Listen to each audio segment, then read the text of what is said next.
नमस्ते बच्चों, मैं राहुल त्यागी आपका विषय अध्यापक कक्षा 10 हिंदी विषय लेकर उपस्थित हूँ। अब तक पहला चैप्टर और दूसरा चैप्टर यानी पहला पार्ट दूसरा पार्ट राजू सर के माध्यम से आपने पढ़ा। आज मैं आपको हिंदी का तीसरा पार्ट जो आपका पुन्नालाल बख्शी जी द्वारा लिखा गया है, उनकी जीवनी हम पढ़ेंगे। पद्मलाल जी की, बख्शी जी की जीवनी पढ़नी है। ठीक है बच्चों, बख्शी जी का जन्म कब हुआ और जीवन अवधि कब से कब मानी जाती है? सन 1894 से लेके 1971 ईस्वी तक का बीच का उनका समय माना जाता है। 1894 में उनका जन्म हुआ और 1971 ईस्वी में उनकी मृत्यु मानी जाती है। नाम क्या था? पूरा नाम उनका पढ़ेंगे, पद्मलाल पुन्नालाल बख्शी। ठीक है बच्चों, पिता का नाम क्या था उनका? उमराव बख्शी। जन्म हुआ सन 1894 ईस्वी में।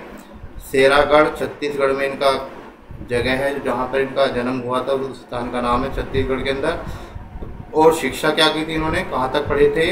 स्नातकोत्तर। स्नातकोत्तर क्या होता है? स्नातक और स्नातकोत्तर का मतलब होता है यानी ग्रेजुएशन या पोस्ट ग्रेजुएट, अर्थात इन्होंने पोस्ट ग्रेजुएट व्यक्ति थे। संपादन सरस्वती नामक एक पत्र पत्रिका इनकी लिखी गई।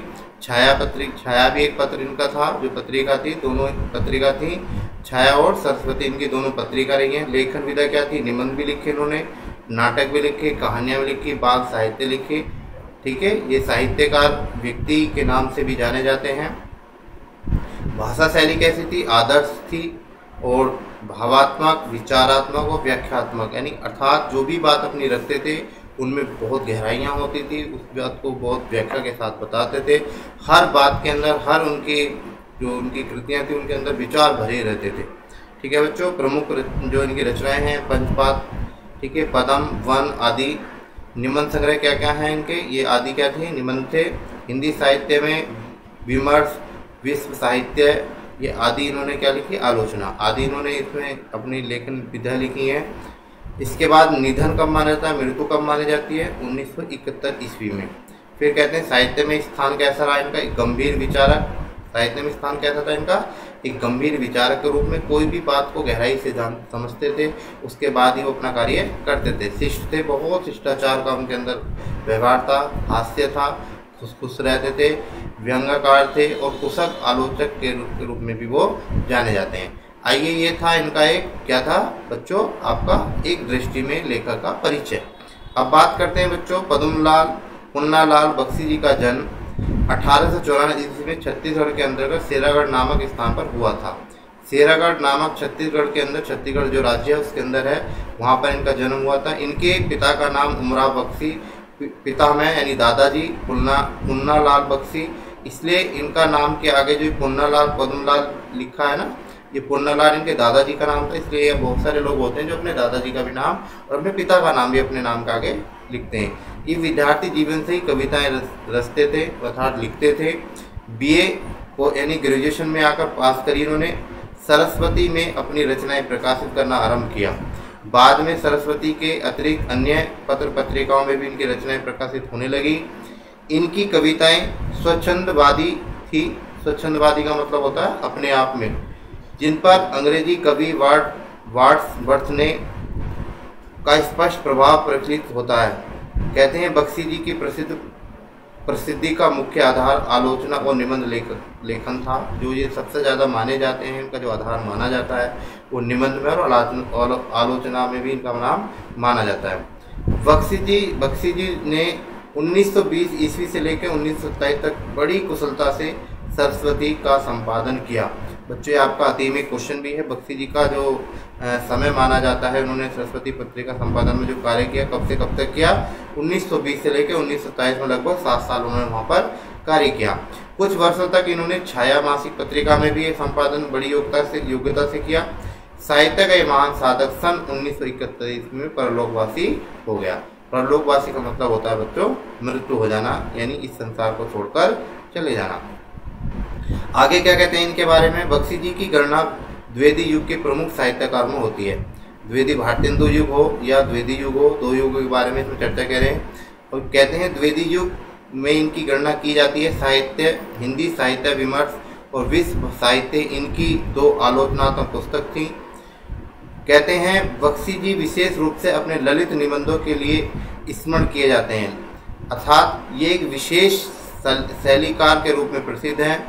इन्होंने जीवन, समाज, धर्म, संस्कृति, साहित्य आदि विषयों पर उच्च कोटि के निबंध लिखे हैं। इन्होंने ऐसी कोई चीज़ नहीं छोड़ी जिस पर इन्होंने अपने निबंध नहीं लिखे। यंत्र तंत्र कहते हैं यहाँ वहाँ, शिष्ट, हास्य, व्यंग के कारण इनके निबंध रोचक बन पड़े।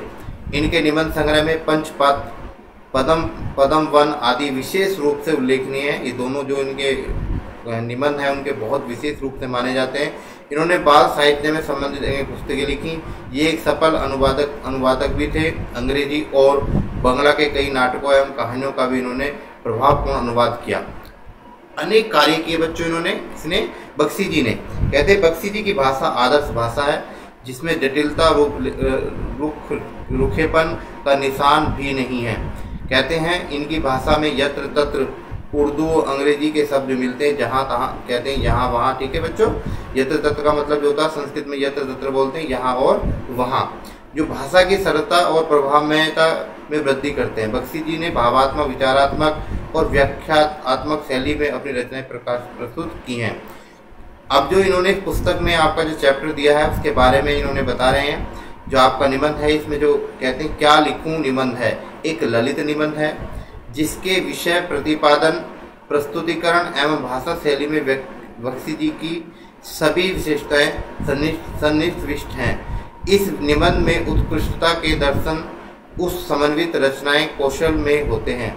कहते हैं कि इनके अंतर्गत, जिसके अंतर्गत लेखक ने, जो हमारे बख्शी जी हैं, जिसके अंतर्गत लेखक ने दो विषयों पर निबंध की विषय वस्तु सामग्री प्रस्तुत करने आदि का संकेत ही नहीं दिया है, वरन संचित रूप में उन्होंने प्रस्तुत भी कर दिया है। इस निबंध को पढ़कर निबंध के संबंध में जॉनसन की उक्ति का स्मरण हो आता है, निबंध मन का आकस्मिक और उच्च श्रृंखला आवेश है, असमृद्ध, चिंतनहीन, बुद्धि विलास मात्र है। ये जॉनसन कहते हैं कि जो निबंध है, मन में आया एक विचार होता है जो अचानक आता है और अचानक आने के पश्चात वो अपने उस व्यक्ति उसे लिख पाता है। कहते हैं साहित्य साधना के मार्ग पर बख्शी जी ने मौन तपस्वी की भांति निरंतर कार्य करते रहे। एक विचारक, एक गंभीर विचारक, शिष्ट, हास्य व्यंग्यकार और कुशल आलोचक के रूप में ये सदैव याद किए जाते रहेंगे। कहते हैं बच्चों जो क्या लिखूं निबंध है जो बख्शी जी ने लिखा है, कितना बेहतरीन निबंध है, जिसके बारे में मैं अगली वीडियो में आपको बताऊंगा। जिसका जो प्रथम भाग होगा उसमें, यानी जो आपका पाठ का भाग होगा उसमें इसमें समझाने का प्रयास करूँगा। बहुत सुंदर निबंध लिखा है और बख्शी जी ने सारे निबंध जो भी लिखे हैं, जो भी अपनी आलोचना लिखी हैं, चाहे बाल लीला जैसी पुस्तकें लिखी हैं, इन्होंने सारी चीज़ों में एक लेखक के रूप में जो जाने जाते हैं, इन्होंने शानदार अपनी प्रस्तुति दी है।